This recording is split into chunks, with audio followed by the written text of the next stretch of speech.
Please help us in welcoming the ACLU of Michigan Board President, Dan Varner. Good evening. Good evening. How we doing? I am Dan Varner. It's my privilege and honor to serve as the president of the ACLU of Michigan Board of Directors. It's great to be here with you this evening. Thank you so much for joining us this evening and for your continued support. It's been another incredible year as we take on some of the biggest challenges facing our state and nation.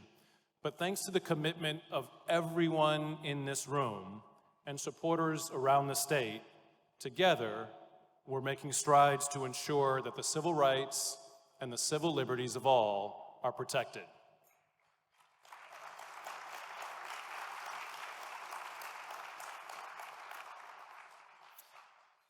In a moment, I'll have the distinct pleasure of introducing you to our new Executive Director, Dave Noble.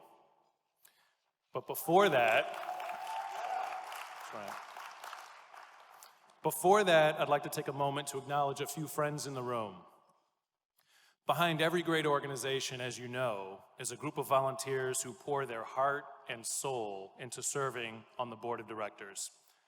I couldn't be more thrilled to work with this diverse and talented and devoted group of people. They are smart, they are knowledgeable, and deeply devoted to ensuring that this organization thrives. I'd like to ask the members of the ACLU of Michigan Board of Directors to stand and please be recognized.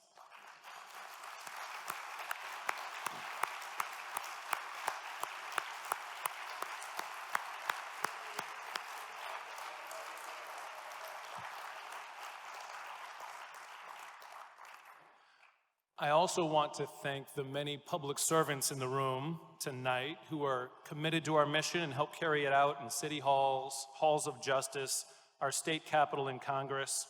And I'd especially like to acknowledge the following folks. We have more state representatives here than I have time allowed to speak, so I can't name you all by name, but if you are a state representative, please stand to be acknowledged.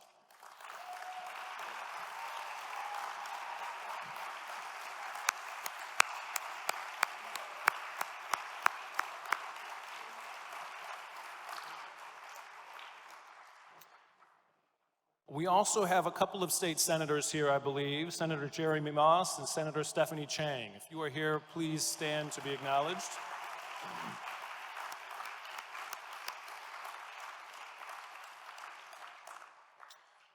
We have a special guest here who is charged with all sorts of things election-related, and who we are, of course, especially proud to support because she's charged with implementing Proposal 3, which passed last year, Secretary of State Jocelyn Benson.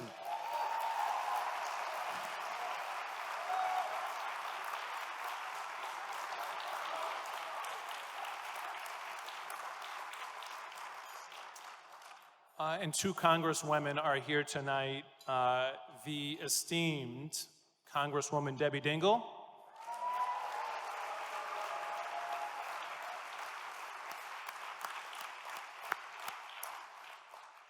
and as well, Congresswoman Rashida Tlaib.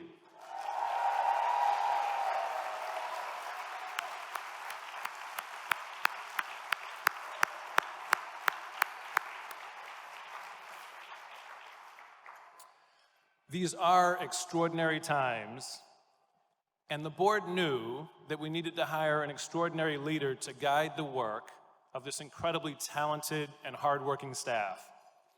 Dave Noble is that leader.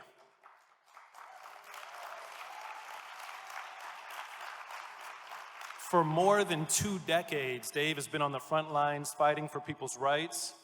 He's an expert in electoral engagement campaigns and in coalition building.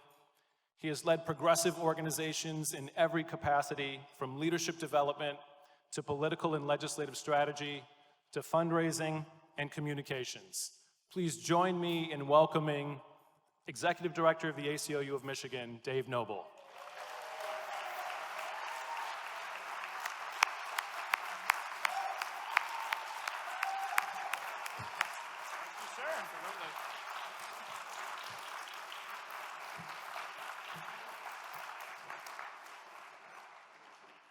Thank you, Dan, for your kind words and for your confidence.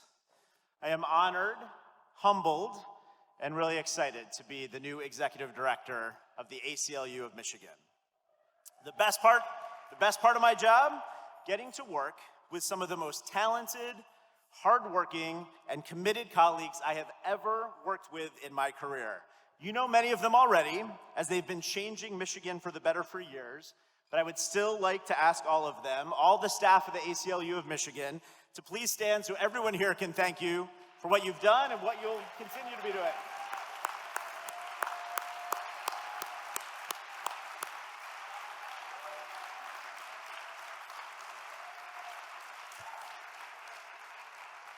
I'd also like to thank the incredible staff of this incredible venue, the Henry Ford Museum, who are helping us enjoy dinner together tonight. Let's hear it for them as well.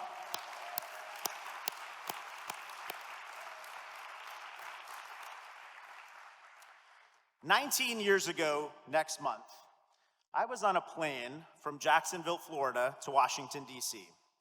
It was December 12th, 2000. That summer and fall, I had been working to turn out young voters across the country, but since that election day in November, I'd been in Florida. I'm sure many of you remember that election night when Florida was too close to call and the country didn't know yet if Al Gore or George W. Bush would become president.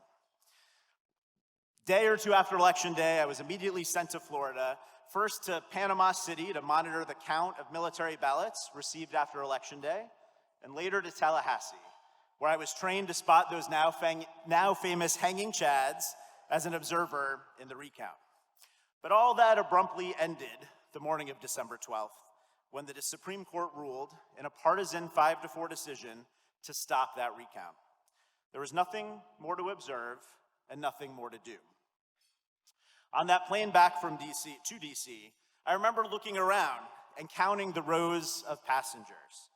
Some quick math led me to realize that just 2 more plane loads of voters would have made the difference. Even with all the votes in Florida that were cast but not counted, especially of young people and African Americans, and the votes in Palm Beach County that, due to a clerk's choice of ballot design, were counted for Pat Buchanan when they were meant for Al Gore, even with everything wrong with the system, had just 2 more plane loads of people voted in Florida, the outcome of the entire election would have been different. We landed in DC just in time to squeeze into an airport bar and watch Vice President Gore concede that election. I've never forgotten that moment on the plane when I did that quick math, and I've never wanted to. What more could I have done? How many more phone calls could I have made? How much more money could I have donated? How many more volunteers could I have recruited to turn out the vote? I wanted to feel that regret, to remember it, and to be fueled by it. I knew I never again wanted to wonder what more I could have done to prevent such an outcome. And friends, that was before we even really knew what was completely at stake in that election. Had 2 more plane loads of people found their way to the polls, had 2 more plane loads of people had their votes accurately counted, might we have seen a different response after 9/11? One where our government didn't cast every Muslim as a threat? One where our government didn't try to pit neighbors against each other? I'm confident we wouldn't have had justices who were out to overturn Roe versus Wade, and I sure as hell don't think we would have opened torture camps in the middle of a country we invaded based on lies. Now, of course, we don't know for sure what would have happened, and certainly not everything would have been wonderful and perfect, but we will never know, because in a super close election, votes were suppressed, votes weren't counted, and the will of the people wasn't respected. And let me tell you, I've been pissed off about voter suppression ever since. Now, every election that's followed, whether I have been staff or a volunteer, I've thought about that plane ride, thought about what was at stake, and felt that burning regret all over again. 8 years later, I was back in Florida. It was another election day. An hour or 2 before the polls closed, people around me were giddy as rumors spread about turnout in key neighborhoods and what exit polls were predicting. People started to head to a victory party early, but not me. I stayed in a campaign office, dialing strangers, warning them they had 20 minutes left to vote, and giving them their polling location, reminding them as long as they were in line when the polls closed, they had every right to vote and insist their vote be counted. That year, it turns out most of those people I called had in fact already voted. But I was thinking of that plane ride the whole time. No more regrets. That's why last year, while living and working in DC, I paid such close attention to what the ACLU did here to put Proposal 3 on the ballot, a constitutional amendment to expand voting rights.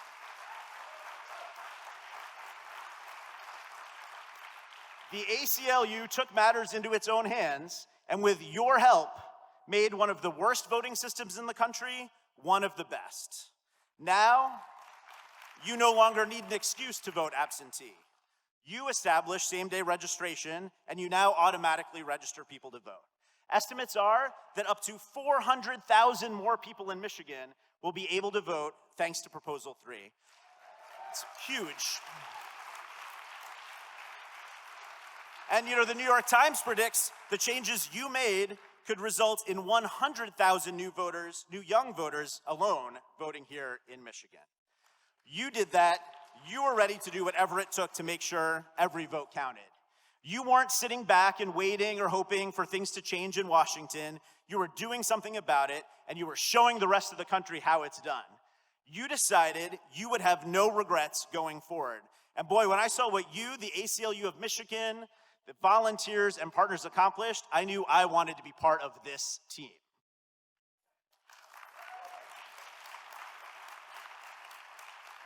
We all know so much is at stake in this country right now, and that reality hit me hard a couple months ago at a memorial service for Jimmy Al-Daoud, a client of ours, who was deported to Iraq by the Trump administration.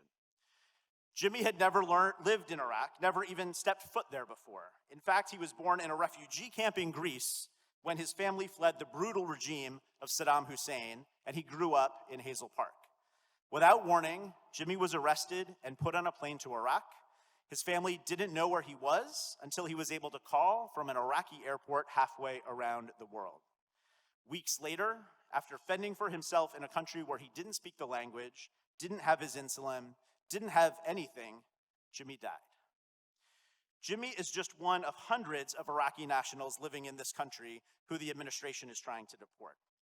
At his memorial service, I saw many of them approach our attorneys, and I watched while they comforted with strategies and plans about how to keep them here, to keep them home. They're not all out of the woods yet, but so far we have kept hundreds from being deported. I saw the confidence and trust they have in the ACLU team and how much they're counting on us to help them fight back. Their lives are on the line. Earlier this year, the Trump administration deported Munir Subhani to Iraq, despite a federal judge ordering them not to. When the judge found out, he ordered the government to track Munir down and bring him back. But they couldn't. They had lost him in the chaotic rush to toss people out of the country. We at the ACLU of Michigan knew it was up to us to track down Munir, and we did. We put our crack investigator, Giancarlo, on the case, who tracked down Munir, and we got him back home to the States where he is now. So, yes, Giancarlo did that work, but you all made that possible. You are the reason our attorneys and our investigators and our organizers can fight for Munir and for Jimmy and for so many others whose life is on the line here in Michigan and across the nation. Because that is what we in this room do, isn't it? We fight for those whose lives are on the line every day. Whether you're helping us in courts, in your community, in Lansing, by giving your time or your money, you are fighting for people's lives by being part of the ACLU. This administration is doing everything it can to make life harder for people that Trump and others have decided just don't belong. But because of your support, we are standing up to Trump and fighting him every step of the way. Back in 2016, we put him on notice that if elected, we would see him in court based on his promises to violate the Constitution. And guess what? We have sued his administration more than 200 times so far with extraordinary success.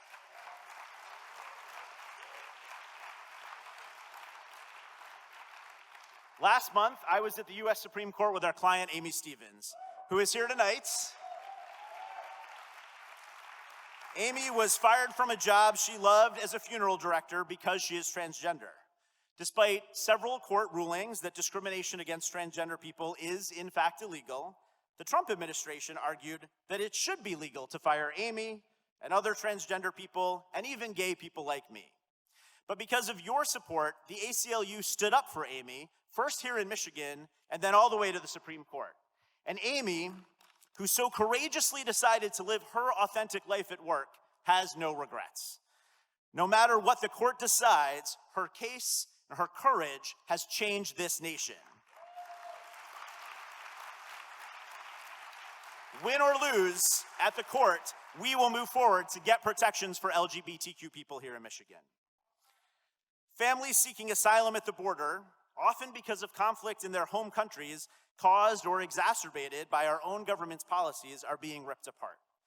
Thanks to you, the ACLU is working night and day to find children separated from their parents and reuniting them. Reproductive freedom is under attack across the country, including right here in Michigan, where signatures are being gathered as we speak to limit the right to an abortion. Legislatures across the South have passed new restrictions directly challenging the freedoms protected by Roe versus Wade. Yet again, thanks to you, just this last week, the ACLU blocked the latest attempted ban, this one in Alabama, and today every ban has been blocked and abortion remains legal in all 50 states.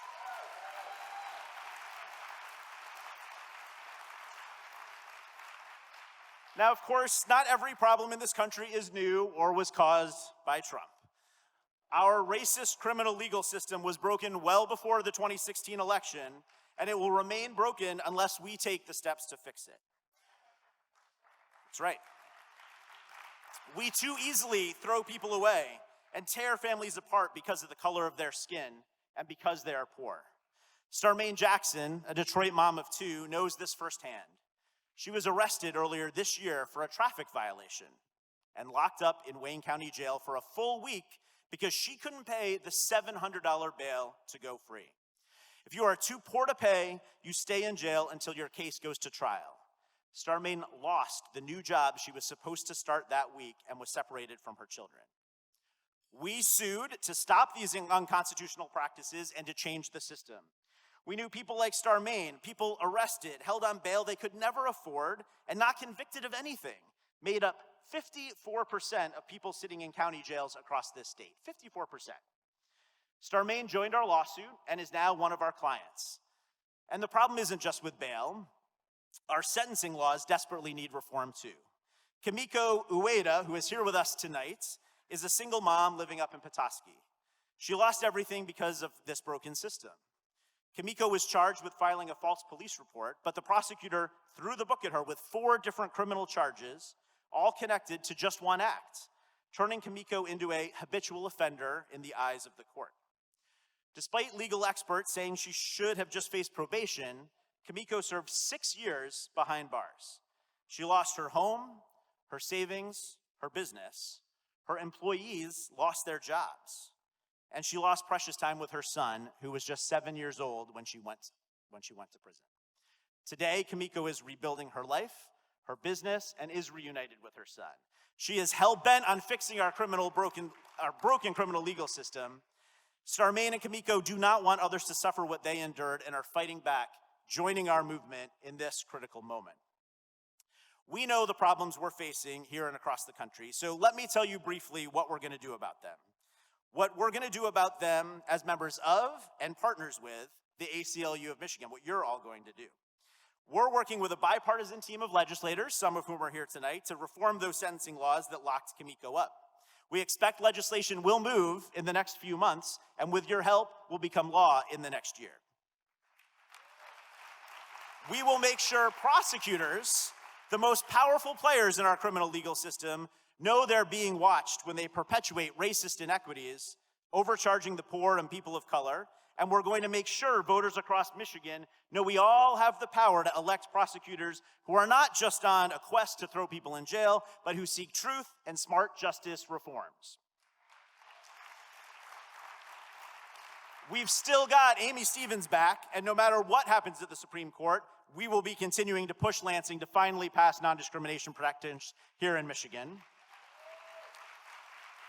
We've hired more staff and recruited more pro bono cooperating attorneys to work with clients like Jimmy and Munir, and we won't stop fighting for every immigrant until the government stops trying to kick them out of their home. We're organizing volunteers across the state to fight to protect reproductive freedom here. We'll do what it takes to protect the right to choose. And you'd better believe that if those restrictions become law, we'll be in court right away to stop them, just like we've done all across the country. You set in motion critical voting reforms when you passed Proposal 3 last year, but that's just half the battle. The people who will most benefit from these reforms aren't aware of the changes, and it's up to us to make sure they know. With your help, we'll educate the hundreds of thousands of people for whom voting will now be easier. We also need to make sure that clerks across Michigan implement these reforms effectively. We can't have problems, technical problems, like we faced back in Florida in 2000 impacting election results. We are already working with coalition partners, many of whom are here in this room, to educate and train our clerks well before the 2020 election. And maybe most importantly, my commitment to you is that we will stay vigilant and we will stay bold. We will stay in this fight. When those in power try to take rights away, the ACLU of Michigan will be there. With you by our side, we'll keep fighting and we'll keep winning like you've helped us do for years. In this moment, we're needed more than ever, and we are up to the challenge.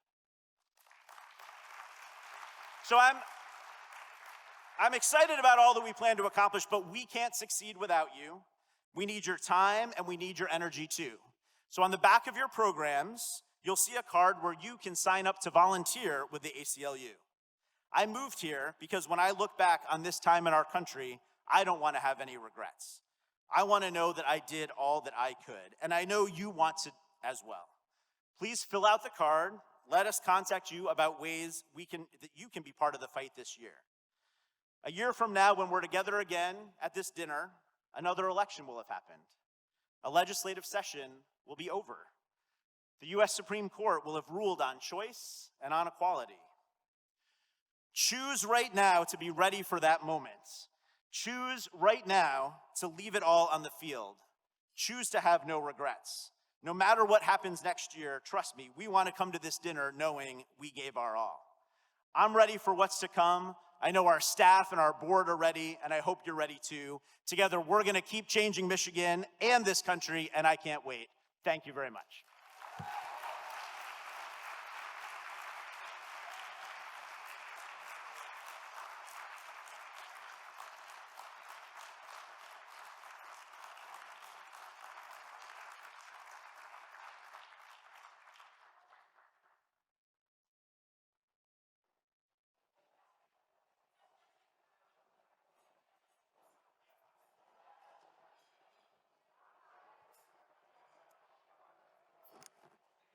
Good evening.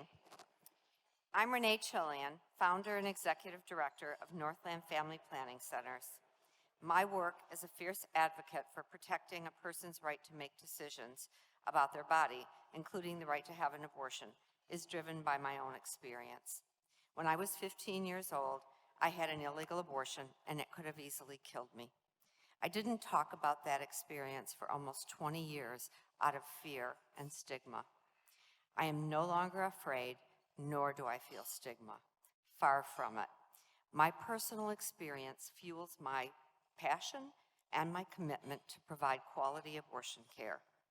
That led me to opening the first Northland Family Planning Center in 1976.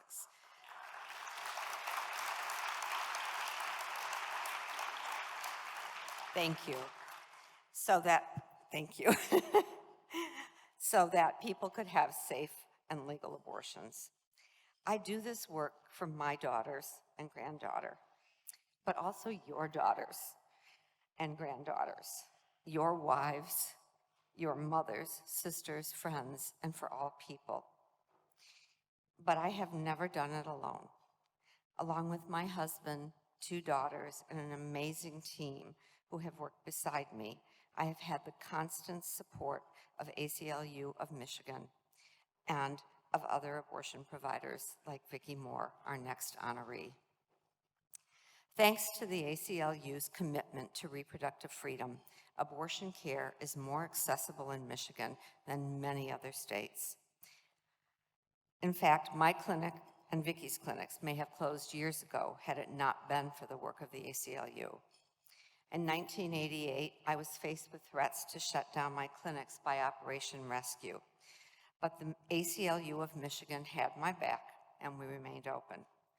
When the former Attorney General raided 2 of my offices without a warrant or a subpoena, the ACLU of Michigan helped me fight back. When I called the police on a woman who made a veiled bomb threat to my Westland clinic and then later sued me for it, the ACLU provided me with legal help. When the legislature attempted to enact laws about 7 years ago that would have shut down our clinics, the ACLU fought tirelessly for 2 years to fight back these horrendous bills. As I said, I can't do my work alone, and the ACLU of Michigan cannot do its work alone. That's why we are honoring a woman tonight who has helped all of us fight for those who want to take away our reproductive freedom, those who want to end legal and safe abortions. This woman is Vicki Moore, who runs the Women's Centers of Flint and Saginaw. Her clinics are the only clinics between Saginaw and Traverse City that provide abortion care. Vicki is a quiet warrior who doesn't seek praise or the limelight. She is a sweet and gentle soul who just gets the work done. Vicki's passion for this work began with her wonderful parents, who I knew, and who opened one of the first abortion clinics in Detroit. For Vicki, one of her driving forces has been to keep her parents' legacy alive. But Vicki not only cares for the people who come through her clinics, she cares for the people who carry out this work and make our clinics possible. She knows firsthand that this work is hard, it's stressful, and it can wear you down. So Vicki is the one to bring you lunch or a super juice packed with vitamins, and is famous among us abortion advocates for her unending supply of healing crystals that she generously gives to each of us. Tonight, I am here to introduce ACLU's honoree, Vicki Moore, who has had the courage and conviction to continue the work that her parents knew was needed. Thank you, Vicki, for keeping abortions safe and accessible for people in the Flint and Saginaw area, and for continuing the vision of being a second-generation provider. Please join me in honoring Vicki Moore.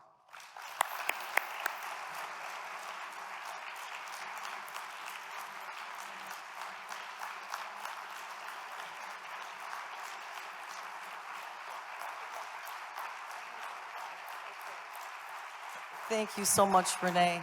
We have such a long history, and our journey will continue. I would like to thank the ACLU for acknowledging and honoring me for the work that I've engaged in most of my life.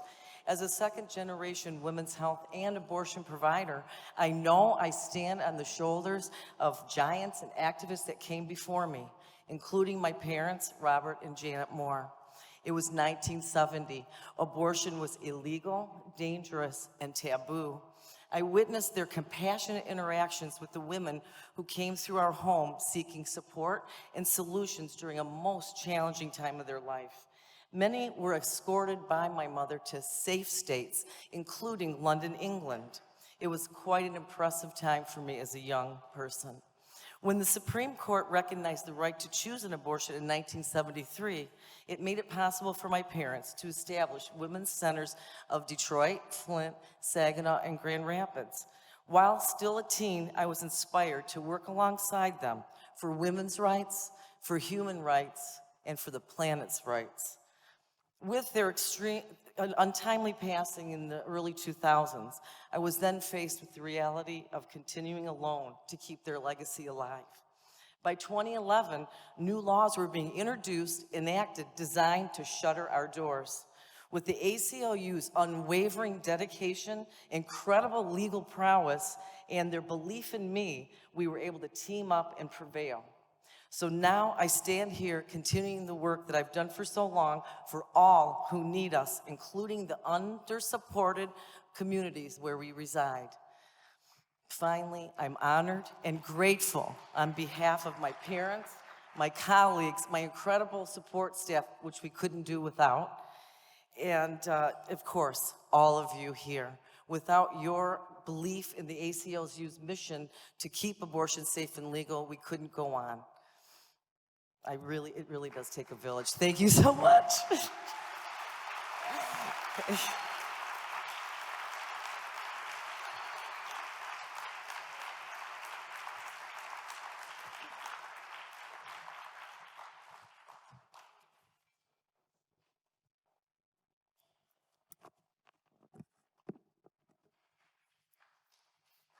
Good evening. My name is Rick Speck, and I'm an ACLU field organizer. And my name is Jessica Ayub. I'm the ACLU's public engagement strategist. And we have the great pleasure of introducing you to our respected friend and colleague, Lamont Card. I knew Lamont as a person of character and integrity well before I got to shake his hand in person. As an organizer with the ACLU of Michigan's Smart Justice team, I've dedicated my work to ending our incarceral state.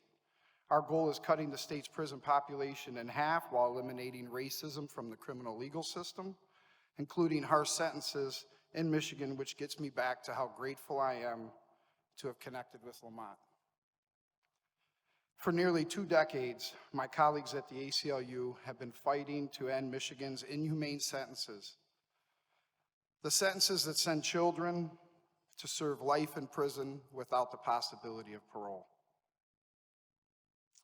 Lamont was one of those children.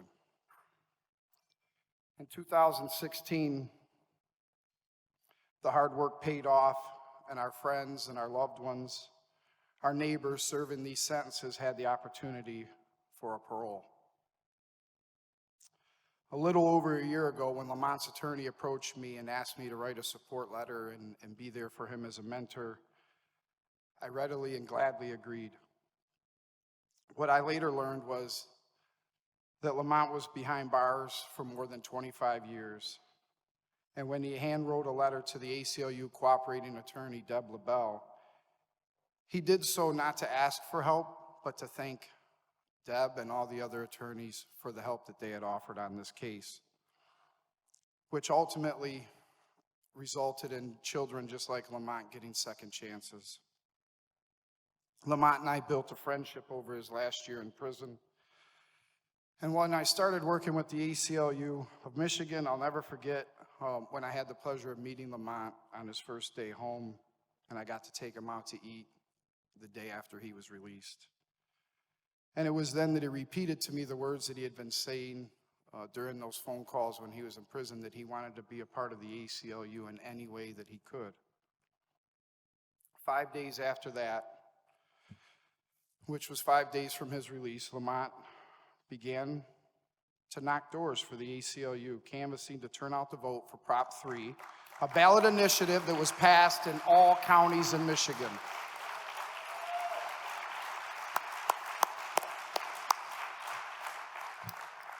Because of Lamont, people who had zero intention to vote showed up and voted yes on Proposal 3. And it's because of Lamont that we increased voter turnout in 2020 by up to 400,000 voters.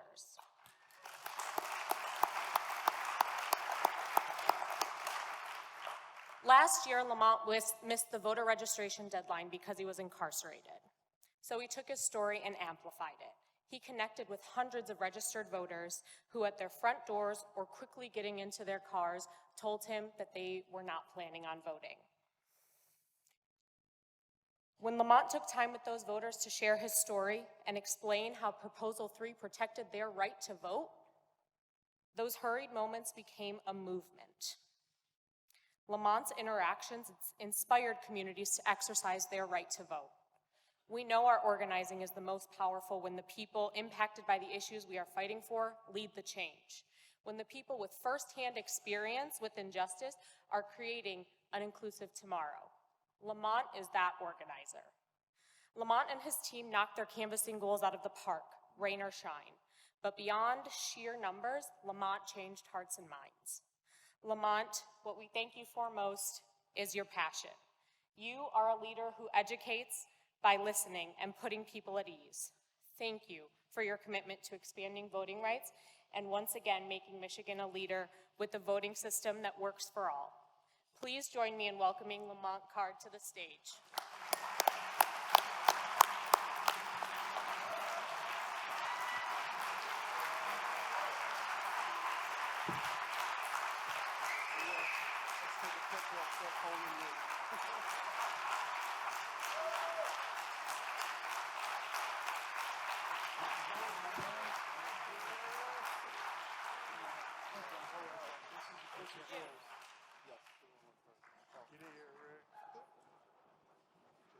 Sorry, my bad.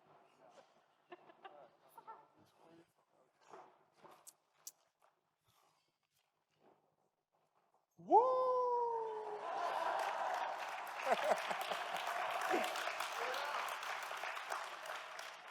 This is a dream. This is a dream. Hello, my name is Lamont Card. I've dreamed of this.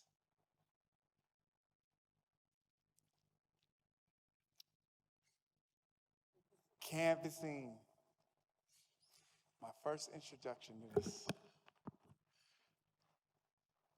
It was very instrumental into my transition into society.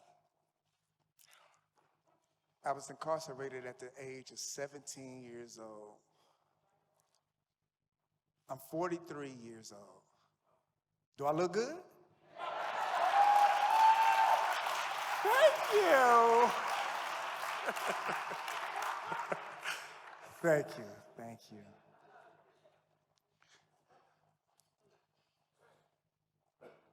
Like, just looking at these many people, and first of all, this is like, you guys may not really understand it, but this is like a dream. Like, I visualize being able to speak to people and to say, despite of what I've been through, that I changed and that I knew I would dedicate my life into contributing to society and the community.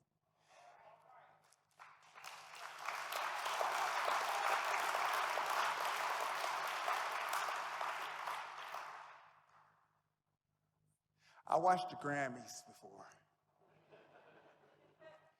And I know, like, they shout out people.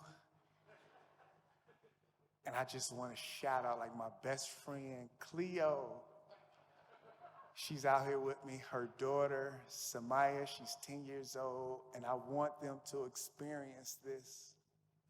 I want them to be able to see that I love them and that a lot of people work to make our future better.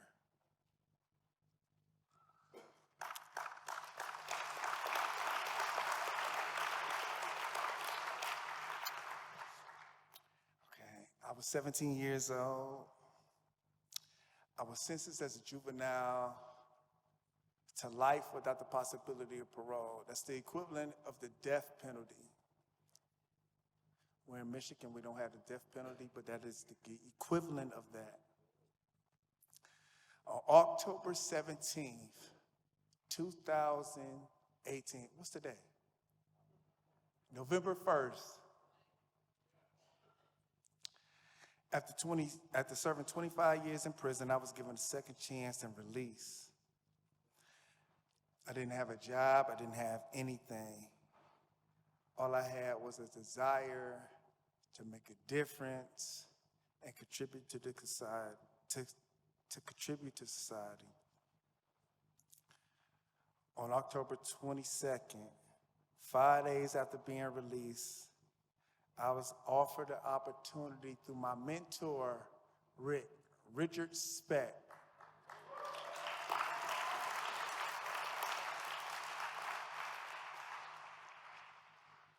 He didn't know me from a can of paint. while I was in prison, he accepted collect calls. I had attorneys who were helping me. And he said, like, whatever he needs, I will take him under my wing and I will do the best I can for him. It was not just a job, it was just a connection. I connected with him. And ever since that day, he's been my brother from another mother. He's really,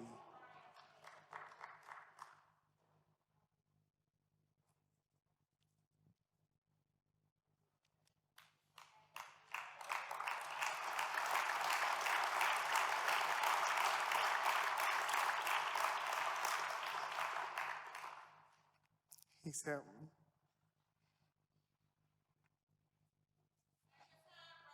Thank you.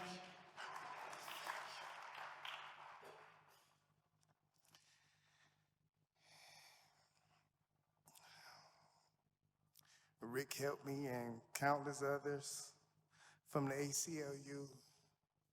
Jessica, she's a beast.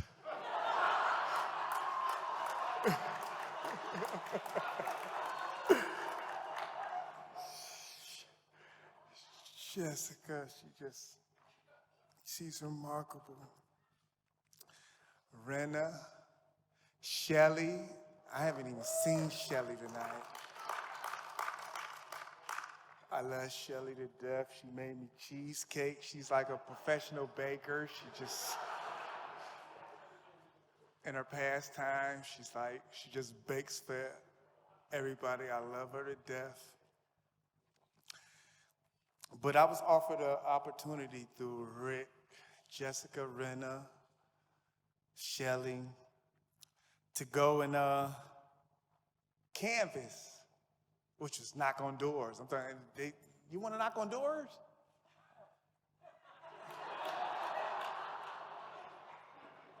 No, I'm sorry. Do you want to canvas? Do you want to canvas? I'm saying, yes, whatever I can do to contribute. And so through that, I feared it because I did 25 years in prison at the age of 17, 25 years. And so in prison, you're not used to just walking up on strangers smiling, hey, how are you doing? You're not used to that. And so as uncomfortable as I was, I remembered how, like I said, I was released in October 17, 2018, and I remember how 5 days after that, 5 days after that, I was knocking on people's doors, and I feared it, that opportunity, and I just remembered how they were asking me, we have something for you. Do you want to do this? We believe in you, Lamont. And I was afraid. But then I remember like 5 days ago, I was just praying that I would be able to get out and contribute to society and make a difference however I could. And so immediately I embraced the opportunity. The goal was to get out and promote the power of voting, to encourage folks to exercise their vote. 3 days after starting, I was invited. 3 days after doing it, I went out, knocking on doors. 3 days after that, the ACLU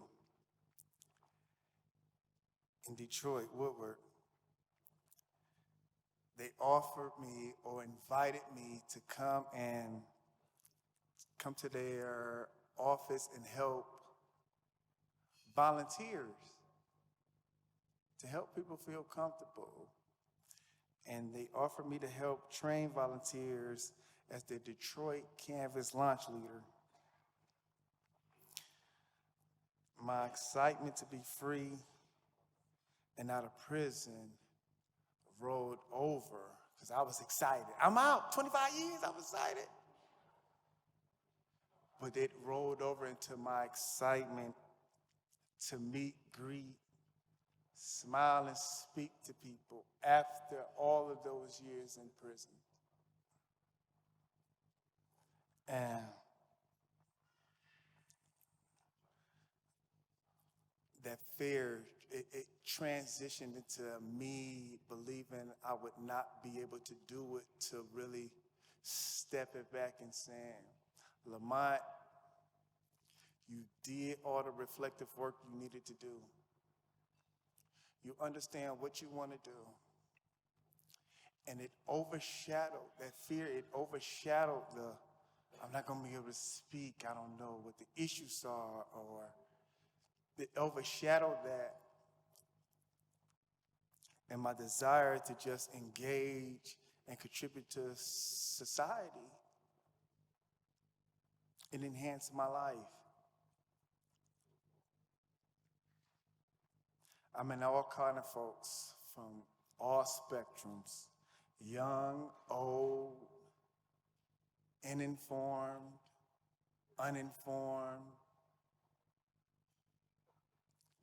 pessimistic, optimistic, get off of my porch.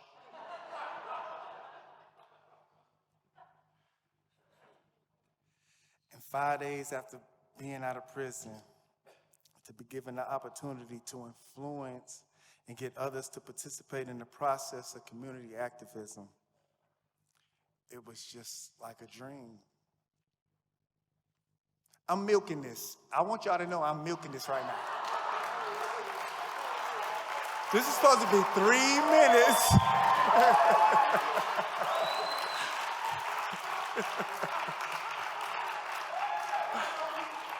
Look at this. I love you, Rick. Rick, I love you, Rick.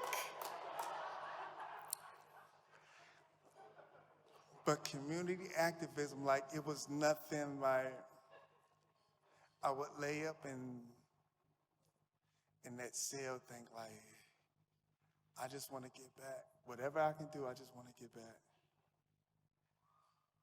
And I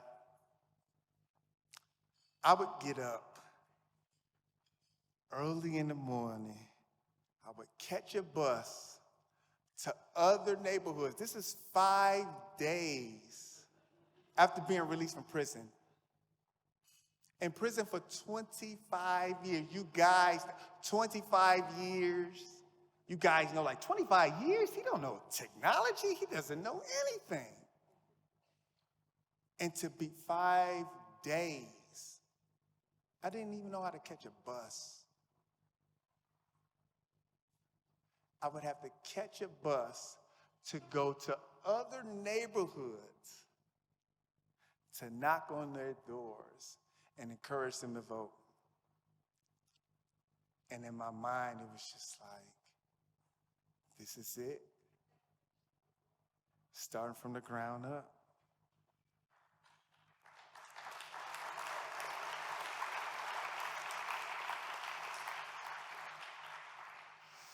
So after early in the morning, 7, 8 in the morning, I catch a bus, go to other neighborhoods for 7 to 8 hours a day. I couldn't go to a car. I would catch a bus, get out, get on my minivan, it's on the phone. I would have my turf, 70, 80 houses a day. I would just be out there. And a lot of people were not home, or they were simply not interested. They didn't want to be bothered. But after knocking on 70 or 80 doors, it was all worth it when I ran across a person who was a registered voter. He was a registered voter. But he had no intentions of exercising that vote. He had no intentions of exercising that vote. And due to the frustrations of the voting process, feeling like my voice is not going to be heard,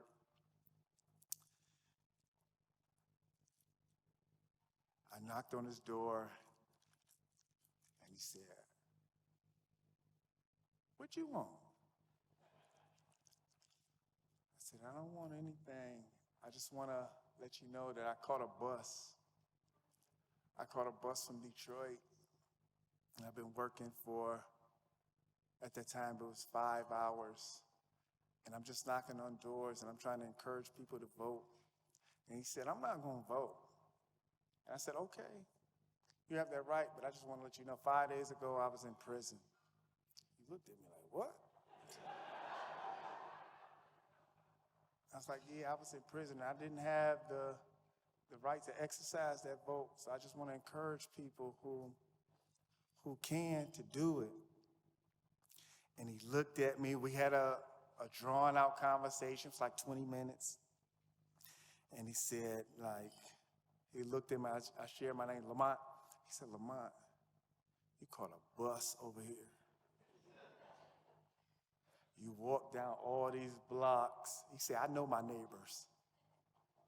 He said, "Because you caught a bus over here, you've been out here 5, 6 hours." He said, "I'm going to vote. I'm going to exercise that vote because you took the time to knock on my door and talk to me."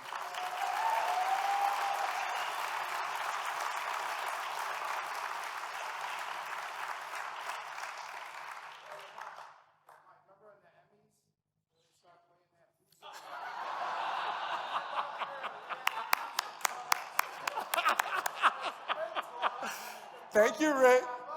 Yes, sir. Thank you. Wrapping it up.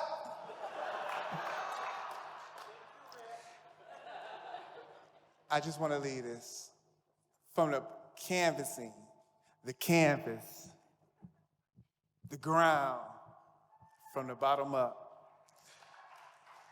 Canvassing taught me no matter your situation, you may not be where you want to be, but no matter where you are, you can always impact someone and make a difference.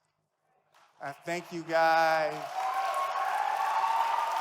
I appreciate this so much. Thank you. Standing ovation. Thank you. Thank you. I'm so humbled. Thank you. Thank you so much.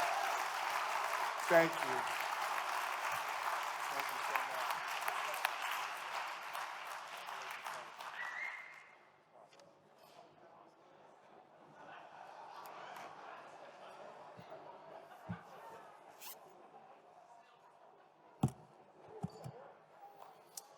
Wow. I don't know how you follow that.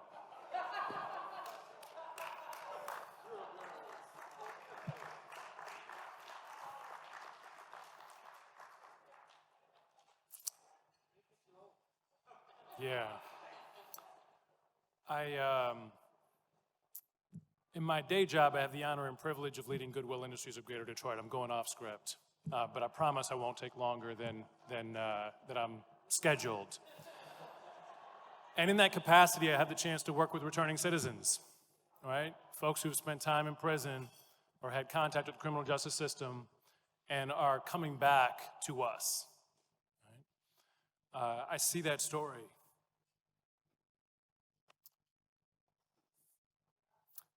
Our lives are richer, right, when we welcome people back into our community.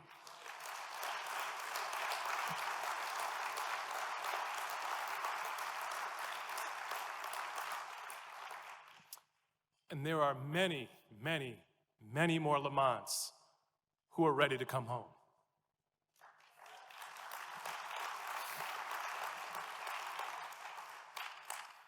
That doesn't happen without you, right? Lamont's story doesn't happen without you.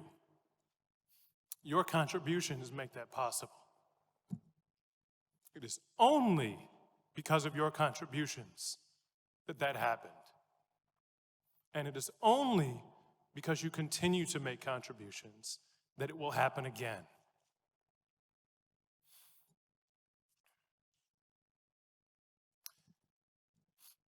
As the president of the ACLU of Michigan, I want to underscore Dave's commitment to you tonight, that we will do everything we possibly can every day to protect and defend the rights of every person in Michigan, no matter who's in the White House, like Vicki, like Lamont, and like so many of you here with us tonight. The ACLU will use every tool at our disposal to restore, to protect, and to deliver the promise of our democracy.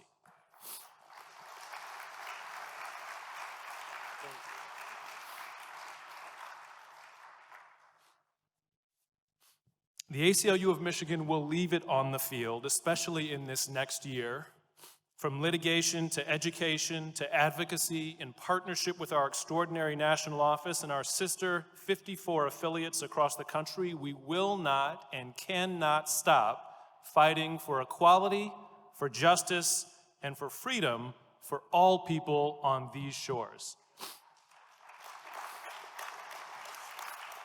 You know more than most what it takes to fight and win on the scale that we must win on. Last year, it cost the ACLU of Michigan $11 million to undertake the work you believe in and expect. Because we don't do this work alone, almost half of this cost was covered through the extraordinary work of our cooperating attorneys. Volunteer attorneys donated an incredible 11,000 hours of work in 2018. If you are or have been a cooperating attorney with the ACLU, please stand if you can to be recognized.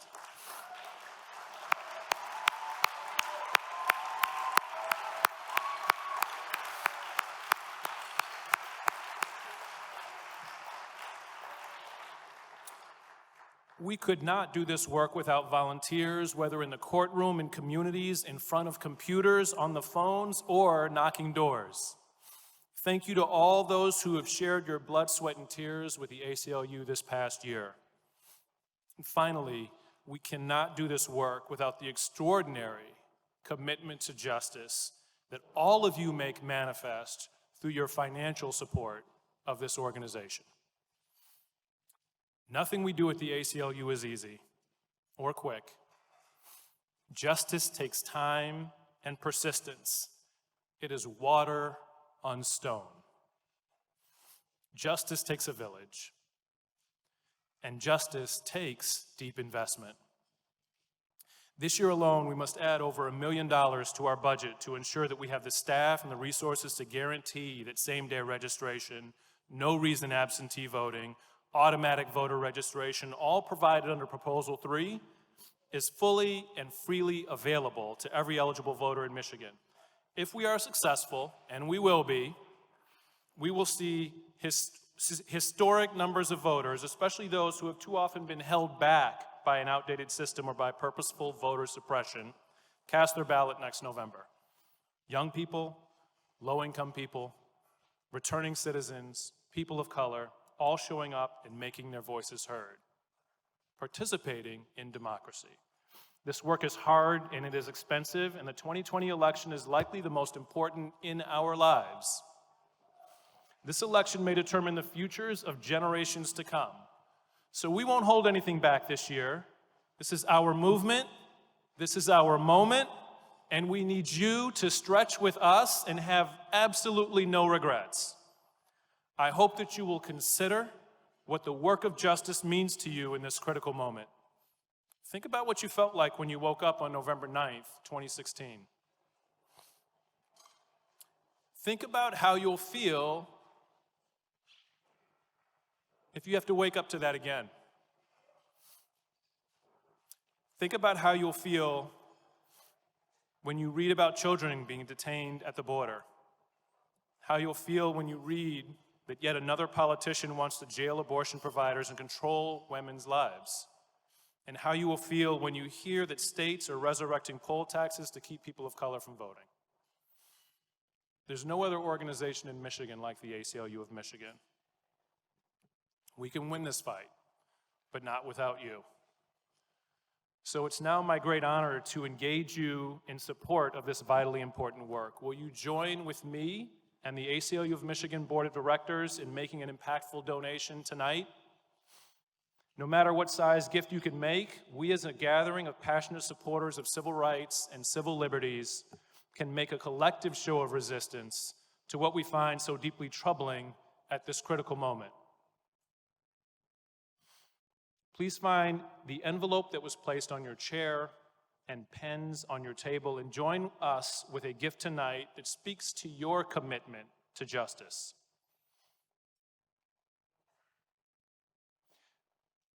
I'm sure you agree with me that nothing is more important than the work for justice these next 12 months. Please continue to partner with us, and together let us have no regrets when we gather here this time next year. When you are done, please seal your envelopes and just leave them on the table where staff will pick them up immediately after the event. Finally, thank you from the bottom of my heart, right? On behalf of Lamont, on behalf of Vicki, on behalf of this entire amazing team here at the ACLU of Michigan, thank you for everything that you do to protect civil rights and civil liberties alongside us. Let's keep up the fight.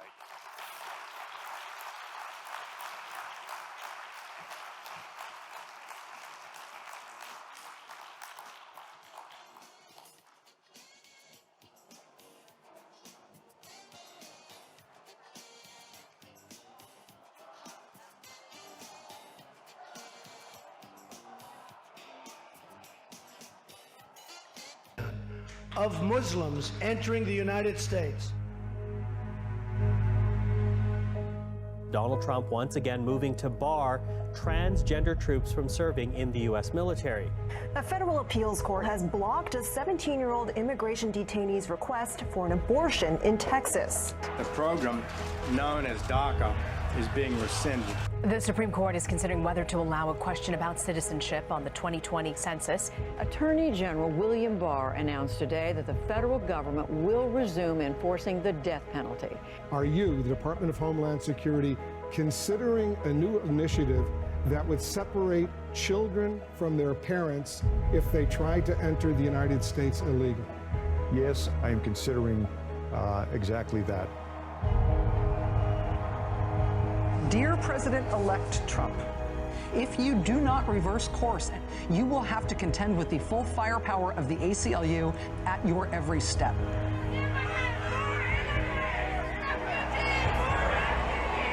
The message is simple. I mean, this is completely un-American, and it is making our communities much more at risk and not safer. The new Presidential Commission on Election Integrity, established after President Trump insisted 3 to 5 million people voted illegally. State after state can't point to a single instance of in-person voter impersonation, not one. Trump administration withdrawing a pledge of support that President Obama made to transgender students. There is absolutely no question it is driven by animus and discrimination, and we're going to keep fighting for our employment, for our health care, for our survival in absolutely every context. They were literally holding her hostage, blocking the door, preventing her from obtaining an abortion. I do believe that that was their goal, to hold her hostage until she carried this pregnancy to term against her will. Tonight, these heartbreaking images from the southern border are sparking growing outrage. This is unprecedented. This is the worst thing I've seen in 25 plus years of doing the civil rights work. What country is that? This is the United States of America. In 5 Alabama cities today, outrage, women and men speaking out against the state's new abortion law. This bill is unconstitutional and violates the fundamental constitutional rights of women in this country. Justices will hear arguments from a Colorado baker who refused to make a wedding cake for a same-sex couple in 2012. Colorado can and should act to prevent the harms of discrimination in the marketplace, including when it comes to LGBT people. And protests against the Trump administration's immigration policy drew hundreds to Brownsville today. The United States now has the highest rate of incarceration in the world. The ACLU is launching what it calls a smart justice campaign. We can't just sit around here and then don't do nothing. Get real, ain't nothing gonna change unless you change it. We must change our cash bail system now.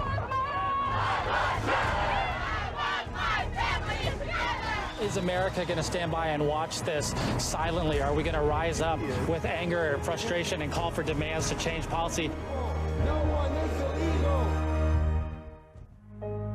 While a few have had emotional reunions in public, this morning thousands of children remain in limbo. We remain deeply concerned about the hundreds of children, nearing 1,000, that have yet to be reunited with their parents. We don't know how and when these kids will be reunified. I think they knew what they were doing when they took the children away. That was intentional. They deliberately inflicted harm on these children. Now trying to put them back together, I think they just don't know what they're doing because they simply didn't track these families. If you ask, will we fight? Yes, we will fight. Just leaving the courthouse where the stay was granted. What we've shown today is that the courts can work. They are a bulwark in our democracy. Voters agreed to restore voting rights to convicted felons. The new law has given an estimated 1.4 million people who've completed their sentences the right to vote in the next election. I really feel like a citizen, you know, not just a person, but I would feel like an American.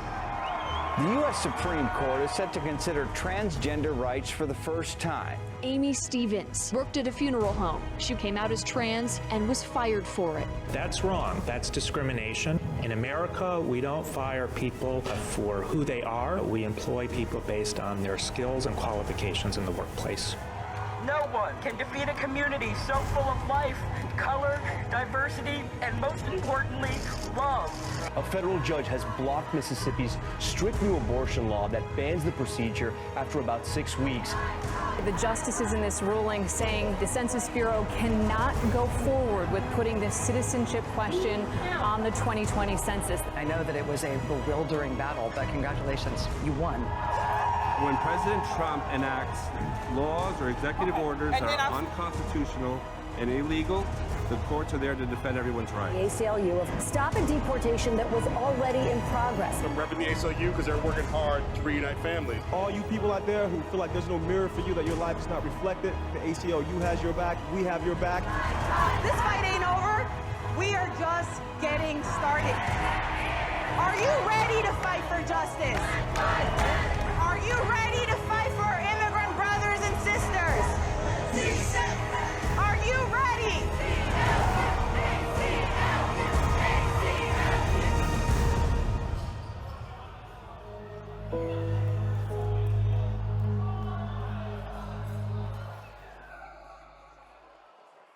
Please welcome Portia Robinson to the stage. Thank you. Thank you, thank you. Ladies and gentlemen, I know we are taking this moment to greet friends and peers and colleagues, but if I can, I'm going to ask you to take your seat and to get us sort of back on track. Although we heard wonderful stories tonight, we want to try and be efficient with our time. The servers are going to continue serving. However, I'm going to ask that you all stay a little quiet as we get ready to bring forth our guest speaker this evening. Again, my name is Portia Roberson. In my day job, as Dan Varner said, I serve as the CEO of Focus Hope, but tonight I'm very proud to serve as the Secretary of the Board of the ACLU of Michigan.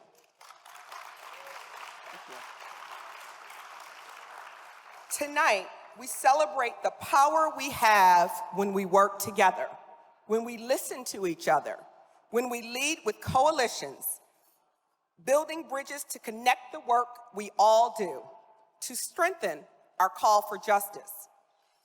As we look forward to 2020, let us feel united, strengthened by the momentum of the work of each of us in this room, and the work of pastor and social justice warrior, Reverend Dr. William J. Barber.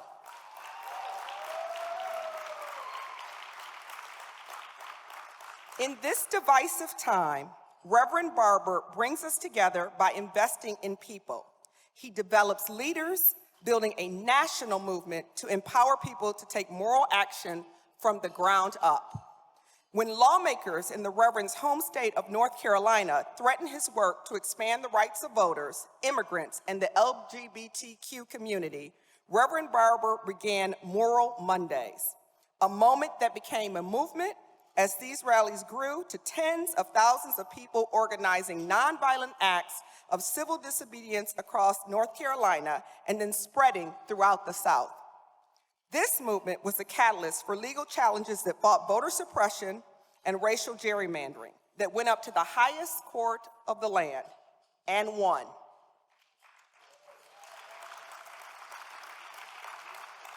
In 2016, when division tried to take hold of this country, Reverend Barber responded. He launched a moral revival tour, bringing together thousands.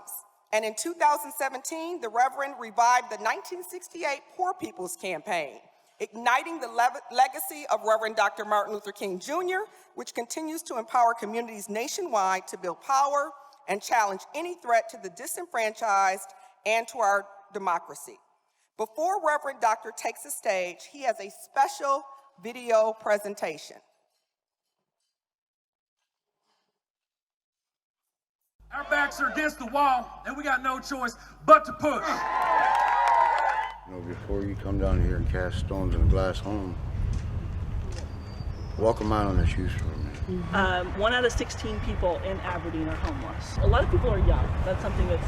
In this encampment? Yeah. So they're millennial? Yeah, between 18 and 35. Between 18 and 35. It's probably the largest demographic here. No health care. Over there's a memorial cross where my younger brother died this winter. Here. He had a heart attack or a stroke due to freaking pneumonia that he couldn't get to the doctor in time. But we kept trying to get him up there, and every time we sent him up there, they sent him back with no antibiotics, gave him a couple ibuprofen and said, oh, you'll get better. That's how they treat people down here, and he ended up having pneumonia so bad that he coughed so hard it caused a stroke in his head. Another thing to open your eyes to this area down here, when men get out of the service, we're overqualified for jobs. What is overqualified? What is it? That's right. That's their polite way of saying they don't want to take the risk to employing you. We were in charge of $1 million machinery, guns, everything, but we can't flip a burger, wash a car, or... And you want to. You know, just to work. Just to work. Get back into society, man. I worked 41 years in the coal mines. I have black lung, and it's just unfathomable what these poor coal miners have to go through in order to get what they have worked for and deserve. My name is Pamela Roach. I'm from Lowndes County, Alabama, and I live in a mobile home with my 2 kids.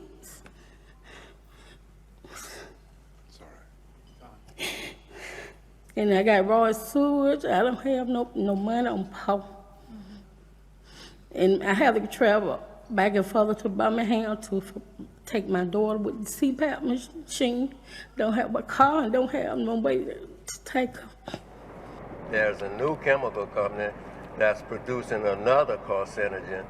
And when you think of that, what effect does that have on us as people, especially our children? But in our community, it's amazing the people who just started dying of cancer. That became the big fear. And when my wife was diagnosed with cancer, I was amazed at the black women that would ring our doorbell and walk in the door and pull a wig off to show my wife that I have it too. That red stuff you see there, yeah, that's the chemical, which is primarily mercury. And they dump tons of it in the river. The school over there, directly across the school ground. And we tried to get the government to test that, the earth, the soil in the playground, and they refused to do it. Now, I'm also a Kansas farmer's wife. Kansas farmers are committing suicide at a far greater rate than the national average. Why? Because they're stressed out. They're stressed out. They're usually in debt up to their eyeballs because they can't pay for all the equipment that it takes to run a farm. And they're in the most dangerous line of work there is, yet many can't afford to buy health insurance. We have no hospital. We are in a food desert. We have 1 grocery store for the whole county. Our neighbor, my husband's uncle, still drinks pond water self-treated with chlorine. He had to have a kidney removed at age 64. And the year before that, his wife died of some unknown cancer. We started in a Lem Pomo Indian colony, which when you enter the reservation, before you enter the reservation, it says hazardous area. Enter at your own risk by the county lake of Clear Lake, California. They've been mining mercury since 1957 and have left it open with heavy metal leaking into the water and the land. They stopped fishing in the 1970s and have a high rate of cancer in the community. I worry because I have family, not only just my family there, but the indigenous people in the surrounding communities that are being affected. We talk about healthcare. We talk about worrying about the environment, but yet when they're allowing open pit mines and letting it leak into the land, into the water, the high rate of cancer and the high bills of health is going to continue to raise because of corporations and greeds and politicians that don't want to listen. I'm 46 years old. I've lived in poverty here in West Virginia every day of my life. And I'm working. I am working poor with a bachelor's degree. I'm doing the best I can with what I have. I'm here today to share my daughter Venus's story. Venus discovered a small lump in her breast and she wasn't insured. Venus had to be approved for every prescription and every piece of medical equipment that she needed. I'm standing here today in solidarity with the Poor People's Campaign because no one should have to bury their child in America because they don't have health care insurance. This is not right. Follow that breaking news in Albany, where a large group of protesters have moved into the street. Washington Avenue between City Hall and Lark Street closed down. Protesters with the Poor People's Campaign of Indiana. 2 o'clock on the East Coast, 2 o'clock in the middle, 2 o'clock on the West Coast. A wave, and the historians tell us it's never happened before.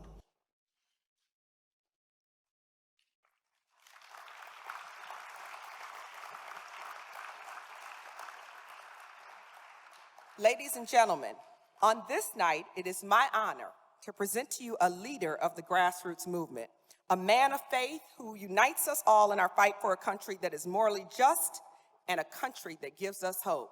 Join me in welcoming Reverend Dr. William J. Barber. It is my honor. Thank you. Hello, Michigan.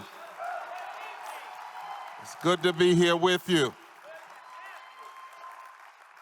I'm so honored to be here tonight. And as my grandmother said, the older you get, you're so honored to be anywhere, any night. I do want to thank God for the privilege, and I also want to ask the light person if they can get a little of this glare out. My eyes aren't as strong as they used to be, may not be able to do anything. I also want to thank Dave Noble and Sister Miller, the executive director and the deputy director of the ACLU in Michigan. I want you to know that all the people you just saw are the kinds of people that are coming together across races and the lines that separate us by race, religion, sexual orientation, and finding that we all have to join together and address the 5 interlocking injustices of systemic racism, systemic poverty, ecological devastation, the war economy, and the false moral narrative of religious nationalism.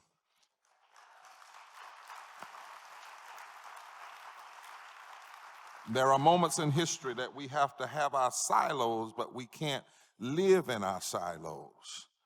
And we need to understand why we have to come together. So I want you to do something. If you got your cell phone and you'd like to be connected, we're on a 25-state tour called the We Must Do More Tour, mobilizing, organizing, registering, educating people for the movement who vote, along with my co-chair, the Reverend Dr. Liz Theo Harris, and 43 state coordinating committees and 120 partners. And we're leading to June 2020. I want you to remember that, where we're calling for a mass Poor People's Assembly and Moral March on Washington. Tens of thousands of people will join to put the face of poverty in front of the nation, but also we believe in the agency of poor and impacted people, that they also can challenge the nation and show the nation a way forward. It will be a time not just where people are speaking on behalf of poor and low-wealth people, but poor and low-wealth people speaking on their own behalf and challenging the structures of this nation. So if you can pull out your phones and dial and text the word M-O-R-A-L, moral, to 90975. M-O-R-A-L, moral, to the number 90975. And if you don't want to pull it out right now, write it down on your napkin and do it later. I've been thinking about this night quite a bit, Brother Noble and others who are here, what I would say. I looked at all of these powerful actions, the decision that came down in 2017 to knock down barriers for students with disability, your work. 2016, the class action lawsuit you filed against the state of Michigan and local school district, the work you've done in Flint, the federal class action lawsuit challenged discriminatory cash bail system, and the work you have done for decades. And then listening in the back to the awardees, let's give them a big round of applause one more time. And so tonight,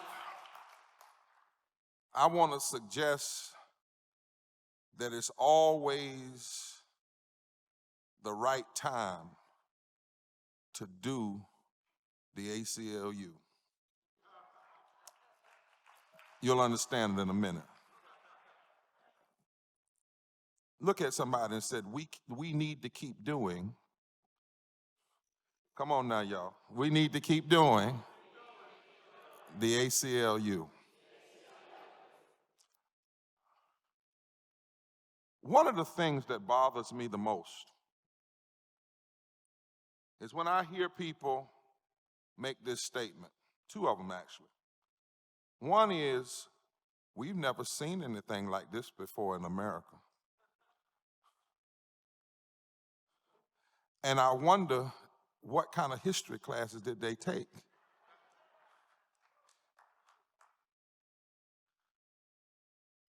The other thing that bothers me is when people say this is the era of Donald Trump. Now, as a person of faith, I don't give any era to any person. And even my atheist friends say amen to that. It was 1919, 1920, 100 years ago. Racial riots against blacks were breaking out because of post-World War I tensions. As W.B. Du Bois said, we return home. And he said we would be jackasses, this is W.B. Du Bois's words, to have fought in the war overseas and not stand for justice back home. It was 1920, and the demobilization of veterans, both black and white, was happening. At the same time, America was in an economic slump, and there was a great competition for jobs because the greedy in business wanted to keep their money and make their goods as cheap as they could and work people as hard as they could, and so they didn't want to expand the workforce. It was 1919, 1920.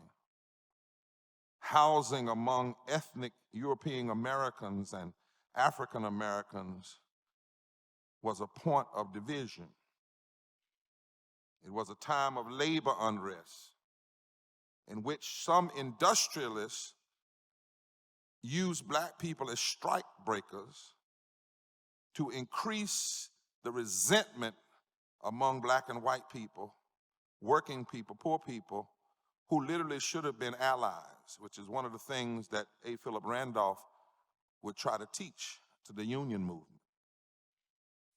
It was 1919, 1920. The federal government claimed that they feared socialist and communist influence, and they declared that these soldiers who were patriots and had fought for America were now bringing communist thoughts back to America simply because they wanted to have first class citizenship, just like they had given first class blood. It was 1919, 1920. The civil rights activist and author of the Black National Hymn, Lift Every Voice and Sing, James Weldon Johnson, the executive secretary of the NAACP, he coined that time Red Summer. Red Summer. The manpower mobilization of World War I, there had been an immigration cutoff. This time, or that time, it wasn't on the southern border, it was on the shores of the Atlantic. For the fear of immigrants then were the immigrants coming from Europe. Industrial cities in the Northeast and Midwest had experienced severe shortages during the war, so manufacturers, one writer says, recruited throughout the South. And there was this first migration of black workers, 500,000 by 1919 had come to the North and the Midwest. But it was never the plan of those owners to treat those workers right. The plan was simply to make money off of them, and then when the war was over, to get rid of them. African-American workers filled the positions, they expanded the industries, they worked on the railroads, and they held many of the jobs that had been held by whites. And then the demobilization of the war, people coming back home, wealthy, greedy business folk pitted people against each other, increased resentment against blacks among many working class whites, immigrants, and first generation Americans. It was 1919, 1920, when riots were happening all over this country, putting black men in their place. I just left the hollers of Kentucky, organizing among Kentucky coal miners just 2 days ago, and we were in Corbin, Kentucky, where in 1919, over an alleged criminal act, and that was always, most of the time, how the riots got started. Somebody alleged or profiled a black man. Is that Rashida? Congresswoman? Hey, Congresswoman Rashida.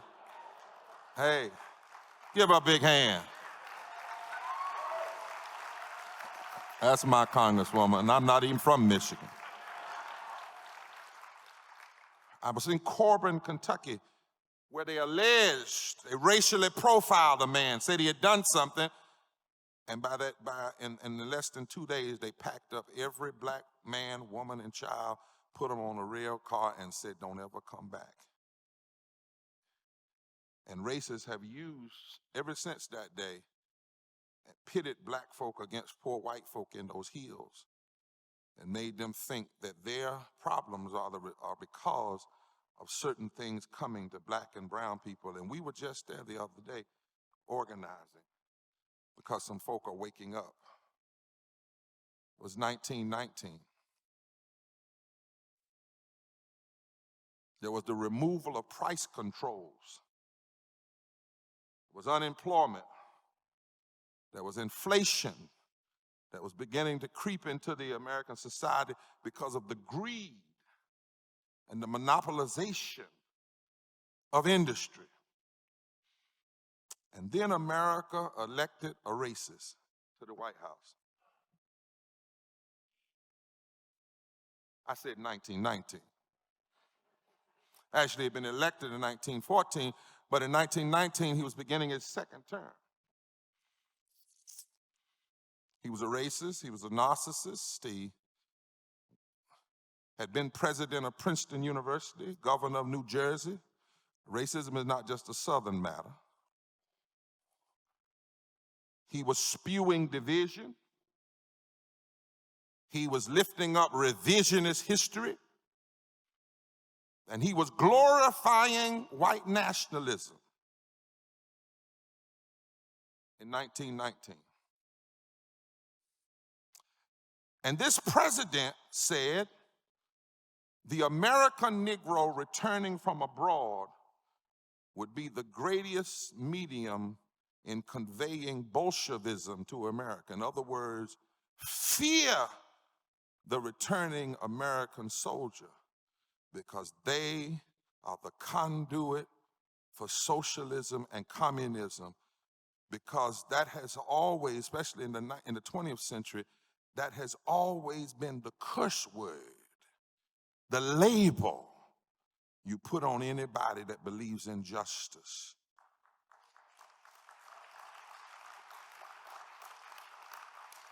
And it was in the midst of all of this division, all of this chaos, all of this racism from the White House. The president at that time, 100 years before Bannon was in the White House, the president in the early 1900s had played the movie Birth of a Nation in the White House to all of his staff and declared that this was the history that America needed to operate on.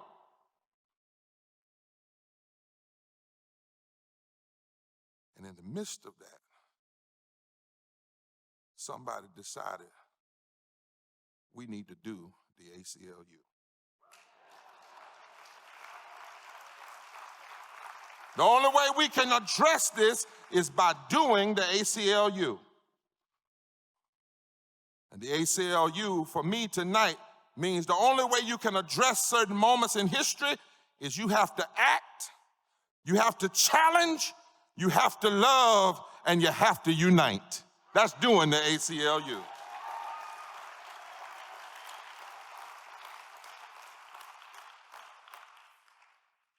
And here we are 100 years later. 23 states in the United States of America since 2010, 6 years before Trump or Russia, passed racist voter suppression laws that impacts 54% of all African Americans. But here is the rub that isn't often talked about even in the media. If you do an analysis of the states that have passed racist voter suppression laws, and I want to keep saying before Russia, before Trump,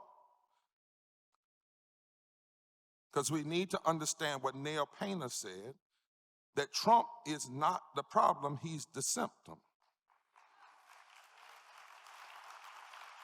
I knew I wasn't going to get too many claps for that. Because the danger of America is we keep wanting to isolate racism into somebody who's crazy when racism is a part and parcel of who America is. And by racism, we're not necessarily talking about those who call you the N-word or say a bunch of crazy words. Kendi, in his new book on Stamped from the Beginning, lets us know that oftentimes the words are the distraction. In some ways, the most racist person in Washington, D.C. right now in the nation is Mitch McConnell. And you haven't heard him on TV saying the ugly word. But racism is about policy, not just about name calling. How many lawyers in here know what I'm talking about? Racism is about disparate treatment under the law. Racism is about defying equal protection under the law for everybody. So you can be quiet and be a racist. You can be black and be a racist. Because if you're black and an elected officer and you vote with those who are engaged in policies that have disparate treatment, at best you are an enabler of racism. At worst, you are a racist joined up with white nationalism.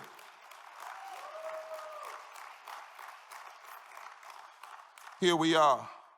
And do you know, we did an analysis in the Poor People's Campaign and we found out that every state that passes racist voter suppression laws, just like it has always been, the people who get elected using racist voter suppression laws, once they get elected, they use their power to hurt mostly poor white folk. I knew that wouldn't go over too well, so let me prove it. Because I don't believe in being loud and wrong. We did a study and looked at poverty. And we found out that every state that is a racist voter suppression state is a high poverty state. I didn't say black poverty, high poverty state, a denial of living wage state,